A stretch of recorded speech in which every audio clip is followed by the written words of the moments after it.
Bonjour madame, Bonjour. moi c'est Moacha Guilan de l'association AS Panon. D'accord, enchantée. Moi, c'est Rose Nadine Sango de la société Sodicam SA. Ok, madame Nadine, ravie de faire votre connaissance. Plaisir partagé. Vous êtes d'ailleurs très belle. Merci, vous également. Ok, la fête, ça se passe bien. Très bien, je ne me plains pas. Par quel canal est-ce que vous avez appris le Noël du Trépano organisé par AS Panon? En fait, en entreprise, j'ai reçu Monsieur Idriss qui est arrivé et qui a déposé une demande d'aide, une invitation à l'événement. C'est comme ça que j'ai pris contact avec Monsieur Idriss. Et j'ai été à l'instant touchée par tout ce qui se passait et par l'événement. Alors je me suis dit, ok, pourquoi pas. Et j'ai rencontré le DG qui a validé le projet. C'est ainsi qu'on se retrouve là.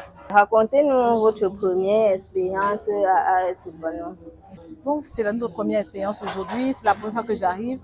Je trouve que c'est un moment rempli d'espoir, de chaleur. Quand je vois des jeunes, je vois tous ces enfants qui sont atteints de la drépanocytose, je peux voir des personnes qui ont refusé de se laisser abattre par la maladie, mais qui ont décidé d'avancer, de croire à un avenir meilleur, peu importe les conditions par lesquelles ils ont commencé la vie. Donc je vois ces jeunes qui sont remplis d'espérance, remplis de joie, et surtout la présidente vraiment que je félicite, Madame Sophia, que je félicite pour cette initiative. Vous avez un proche drépanocytaire? Oui, j'ai une nièce drépanocytaire, j'ai également une cousine qui était drépanocytaire, mais qui n'est plus. Racontez-nous un peu le vécu.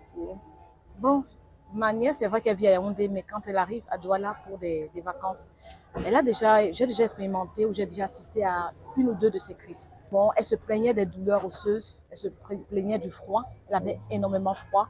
Chaque fois qu'elle allait mal, il fallait à tout prix lui faire une transfusion sanguine. Je me souviens, l'année dernière, elle a fait une crise très grave, elle a même fait le coma, un état comateux. Et par la grâce de Dieu, elle va bien aujourd'hui. Et selon vous, comment il faut faire pour éviter la maladie? Bon, pour éviter la maladie, je dirais, je vais d'abord m'adresser à tout un chacun.